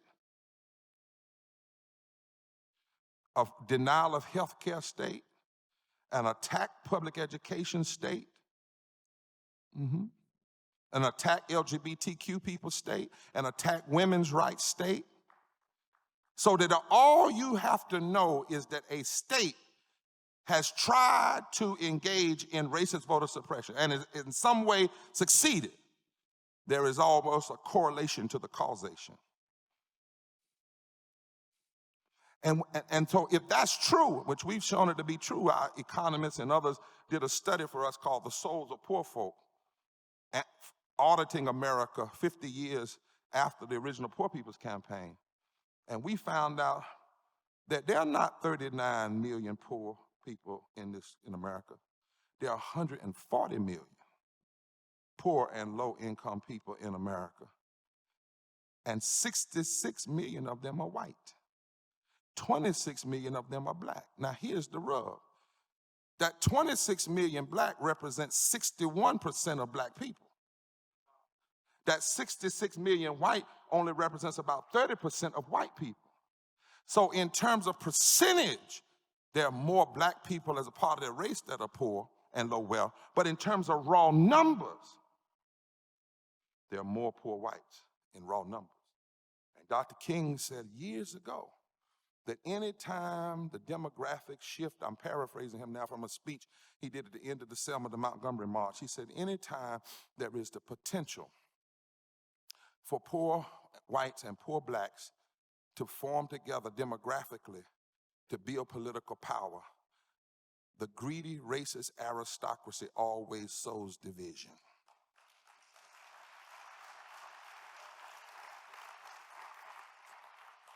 Here we are. For instance, in this state, 51% of all residents, black residents, have cities living under emergency management. That's racism. Spending in our federal prisons has gone up 10 times since 1976. That is a form of systemic racism. Native American people are still considered wards of the state. They can get casinos, but they can't get brand new housing and schools. That's a form of systemic racism. 58,000 people in prison, over 55% of the people of color, black residents in Michigan, incarcerated at 6 times the rate of white residents. That's a form of racism, systemic racism. Resegregation of our public schools, form of racism. 100 years later. 100 years later, as I said, there are 140 million poor and low-income people in the United States, 39 million children. 39 million children. And 7 people died from vaping, and we called it a national emergency. I want you to go somewhere with me. Because it was here at Grosse Pointe that Dr. King did a speech a few days before he was shot, talking about two Americas, 1968. When one innocent, unarmed black person gets shot by a racist cop, we hit the streets, and we should. But 100 years later, 250,000 people die every year from poverty. 600 a day.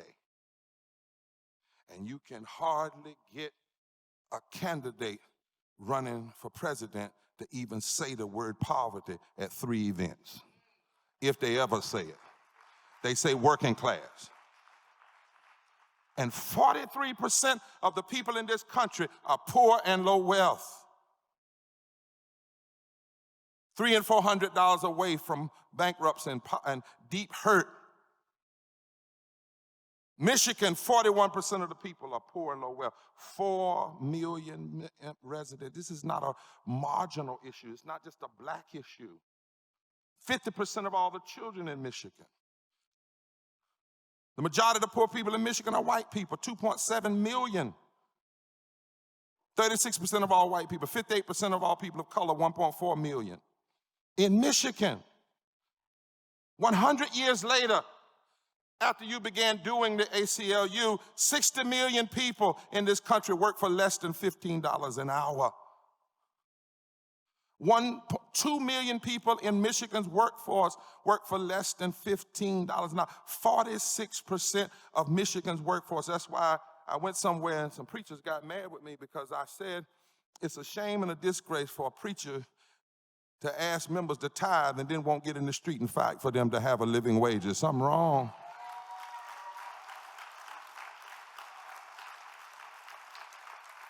I just don't believe Jesus would be this quiet in the midst of all of this kind of economic pain that the truth be told, even the media doesn't want to talk about.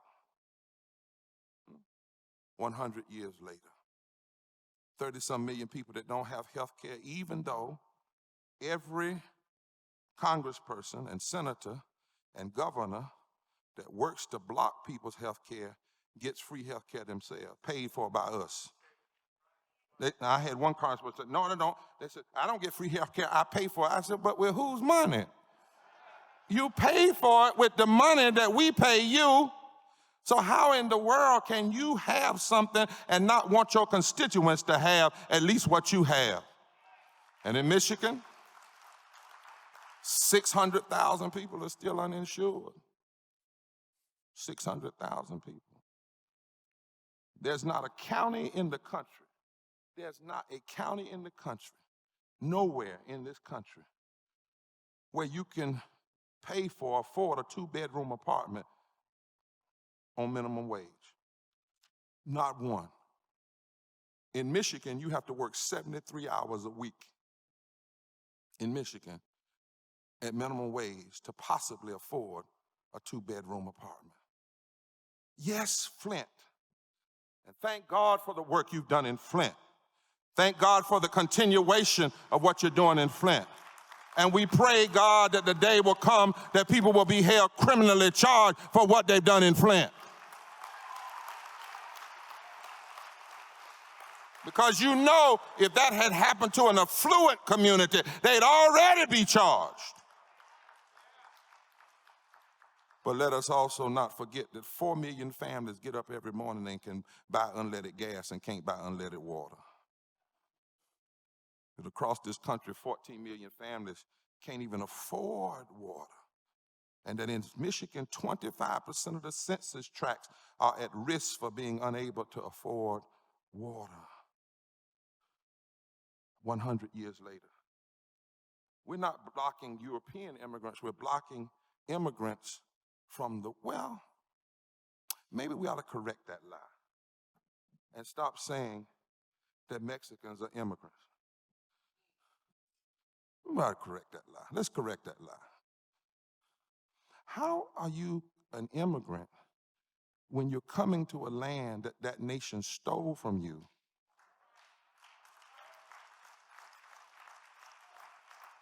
Henry David Thoreau's first act of civil disobedience was the refusal to pay taxes because the Mexican-American War was nothing but a made-up war to take land from the Mexican people because Mexico was anti-slavery. And the Texans wanted to keep their slaves, and then they said, we might as well pick up the gold and the oil of California. So how do you call somebody an alien when they're only returning to their own land? Abraham Lincoln stood up against the Mexican-American War before he was president. And so we've got to correct some lies 100 years later. But what we learn from this history is that every time there's a problem, somebody makes the immigrants to blame. In 1919, it was the European immigrants. 100 years later, it's children in cages. And when I was in El Paso, they told us some stories we haven't heard, like children having to have their shoelaces taken from them because of the traumatic syndrome they're experiencing from the separation. Some had begun to try to hang themselves. 100 years later. 100 years later, we've got 800 military bases around the world. And we currently spend 53 cents of every federal discretionary dollar on the military and only 15 cents on poverty, infrastructure, and education.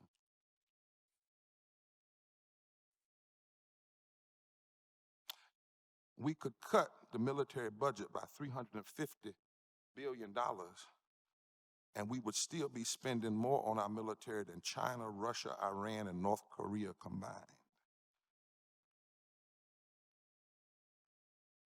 Dr. King warned us that any nation that is driven by militarism, because the money ain't going to the soldiers, it's going to the military contractors. The average combat soldier only makes about $30-some thousand a year, while the average CEO of a defense contract company makes about $19 million. And one contract of one military contractor for 1 year could fund all of the Medicaid expansion for all 14 states that didn't expand. And Congressman, some people told me don't talk like this, don't talk about, but you got to tell the truth. Dr. King said any nation that focuses more emphasis on militarism than lifting up the people is following the trail of every fallen empire that has ever existed in history. And what is an empire? When your military spending determines everything. That's the definition of an empire. And so here we are 100 years later. And in the midst of this, we've had a presidential election in 2016 where the person really didn't win. We got to stop saying that too. That was a manipulator. I'm not talking about Russia. I'm talking about the Electoral College, voter suppression. The Electoral College has worked 4 times in American history, and every time it was bad. It was bad in 1877, it was bad in 2000, it was bad in 2016. Every time the Electoral College has determined and somebody has won the presidency and not won the popular vote, it's been bad. And we know that it was 88,000 votes or so, 80,000 votes. Thank God for the work the ACLU is doing to open up voting in Michigan for the next election.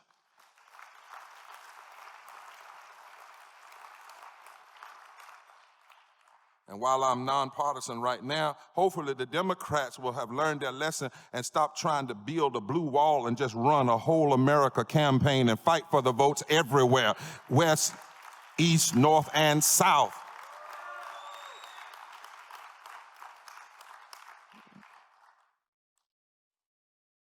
But because of the manipulation, 100 years later, we right back. We got a racist, narcissist, divider-in-chief, and a whole cohort of enablers.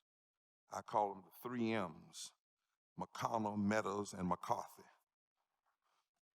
McConnell in the Senate, Meadows from North Carolina, and McCarthy in the Congress.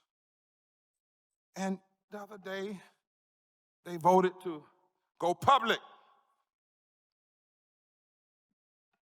of the investigation around impeachment. Hallelujah. But I came tonight to say that's inside the Congress. And God knows I hope they work inside the Congress. But 100 years later, after you were founded, we need to understand that outside the Congress, we need to do the ACLU. We need to act, we need to challenge, we need to love, and we need to unite. All over, everybody.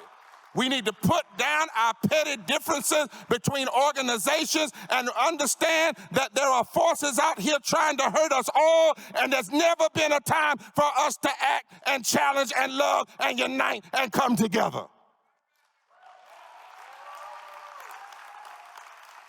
I often say to bodies like this, the same politicians that support voter suppression are the same ones that deny health care, the same ones that deny living wages, are the same ones that hurt the gay community, are the same ones that block climate control and climate and dealing with climate change, are the same ones that hurt public education, are the same ones that vote in ways that creates more mass incarceration. And if they are cynical enough to be together, we ought to be smart enough to come together. It's time to do the ACLU. Act, challenge, love, and unite. And I want you to know that the ACLU didn't really begin in 1919. Because there were folk doing the ACLU long before it was founded as an organization. There were people rising up and recognizing that in every age, you need a group of people who are not afraid to act, not afraid to challenge, not afraid to love deeply, and are not afraid to unite. It was 1852 when Frederick Douglass did the ACLU. A justice by the name of Taney was forced on the Supreme Court, similar to Kavanaugh and others. He should have never been on the Supreme Court.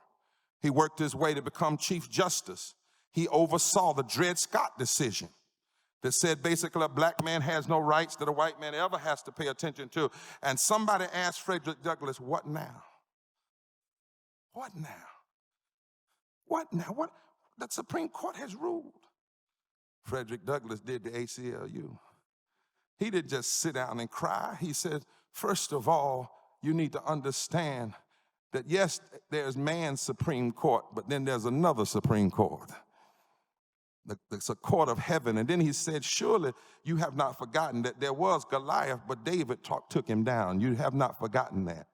And then Frederick Douglass said, let me tell you, I know that these slave masters are committed to holding on to their slaves with everything. He said, but I meet this decision with cheer. This was May 1852. And somebody said, cheer? He said, yes, cheer. He said, because I don't believe it'll stand. And because when I look at history, I recognize sometimes that every attempt to blot out forever the hopes of an enslaved people may just be one necessary link in the chain of events preparatory to the downfall and complete overthrow of the whole slave system. And then Frederick Douglass said, the whole anti-slavery movement is studied with proof that all measures devised and executed with a view to allay and diminish the anti-slavery agitation has only served to increase, intensify, and embolden that agitation. In other words, Douglass was saying right now, in the midst of the worst decision we ever expected, it was time in 1852 to do the ACLU, to act, to challenge, to love, and to unite. Mother Jones, that white labor, religious woman's rights activist in 1800s, people were wrestling and getting tired of fighting for women's suffrage. And Mother Jones said, in essence, she said, it's time to do the ACLU. She told the organization she was with, because some of them said, well, let's pray. And Mother Jones said, we don't need your organization to pray. We need you to fight. She said, the only time you ought to be praying is you pray for the dead, but you fight like hell for the living. That's doing the ACLU. You fight like hell for the living. That's what it means to do the ACLU. Nelson Mandela did the ACLU all the way over in South Africa. He was in jail. They thought they were going to kill him, depress him, break his spirit. He started getting up in that jail, those confines, and preparing himself to be president. He fought from the jail, and he first fought them mentally and spiritually. He would get up in the morning, look at those bars, and instead of crying and whimpering, he would say, out of the night that covers me, black as a pit from pole to pole, I thank whatever gods may be for my unconquerable soul. In the fell clutches of circumstance, I've not winced or cried aloud. Under the bludgeonings of chance, my head is bloody but unbowed. Beyond this place of wrath and tears looms but the horrors of the shade, and yet the menace of the years shall find me, and find me unafraid. It matters not how straight the gate, nor how charged with punishment the scroll. I am the master of my fate. I am the captain of my soul. That's doing the ACLU. Is never believing that injustice has the last word. Tell you somebody else who did the ACLU before it was even founded. Harriet Tubman. They got a movie coming out. Hope y'all go see it on the 1st. But let me break it down for you Southern style. Harriet Tubman didn't have much. She had epilepsy. Every now and then she'd fall out, just stay out. How can you lead people and sometimes you just fall out? She didn't have a lot of money. All she had was a made-up mind. She had what my grandmama called a strong constitution. She believed in God. She believed that people weren't meant to enslave people. She had moss on the north side of the tree to tell her where the north was. She had the North Star in the sky to tell her where the north was. And she had a pistol in her pocket. Now, the pistol wasn't always for the slave master. Sometimes the pistol was for the slave. Because sometimes folk would run and then they would get out there and they would get scared. And Harriet would say, now you're going to be free. You're going to be free. They said, well, we're going to go back. No. You're not going back. You might go up to heaven, but you're not going back. You're going to be free. And sometimes that would give folk a little spine, you know, some grit in their spine. You're going to be free. That was Harriet Tubman doing the ACLU. She acted, she challenged slavery, she loved her people deeply, and she united folk to fight against slavery. And guess what? She got 500 slaves out of slavery. She didn't have GPS, she didn't have email, she didn't have chat room, she didn't have Facebook. She didn't have Twitter. She didn't have any of that. She didn't have a car. She didn't have a Ford. She didn't have a Chevrolet. I know I shouldn't say that. She didn't have any of that. All she had was a made-up mind and trust in God. And surely if Harriet Tubman was able to act and to challenge and to love and to unite in her time, surely we can act and challenge and love and unify in our time. In our time. In our time, in 1919, your founder said that America would not be final with where it was. In 1919, your founder stood up in the midst of some of the most racist time, and they fought back and built this organization to be one of the strongest organizations in the history of the world. In 1919, your founder said, we can't just be an organization that addresses black folk and another organization that addresses white folk. We have to bring it all together, and we have to first protect freedom of speech and the right to organize and the right to fight back. 100 years later, if we ever needed the ACLU, we sure do need the ACLU now. Is there anybody in here that with everything you have, as long as racism is real, as long as injustice is real, as long as mass incarceration is real, as long as poison water is real, you're gonna act, you're gonna challenge, you're gonna love, and you're gonna unify until we are one nation under God, indivisible, with liberty and justice for all. It's time to do the ACLU.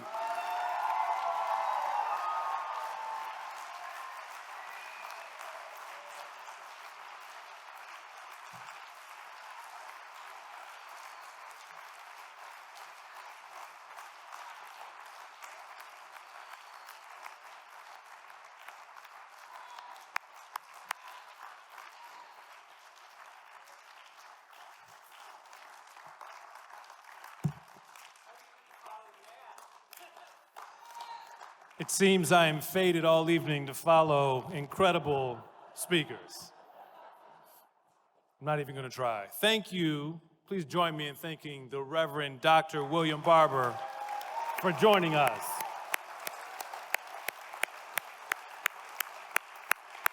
Dr. Barber, we wish you the best in your fight for freedom, and the ACLU has your back.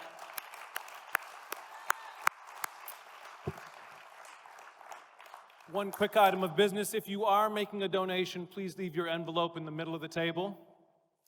And thank you to all of you who have joined us this evening. Please connect with our staff or board members if you'd like to become more involved, if you want to act, right? We got the message, right? Do the ACLU. Thank you for your continued support. Here's to a year filled with justice for all. This concludes our program. Good night.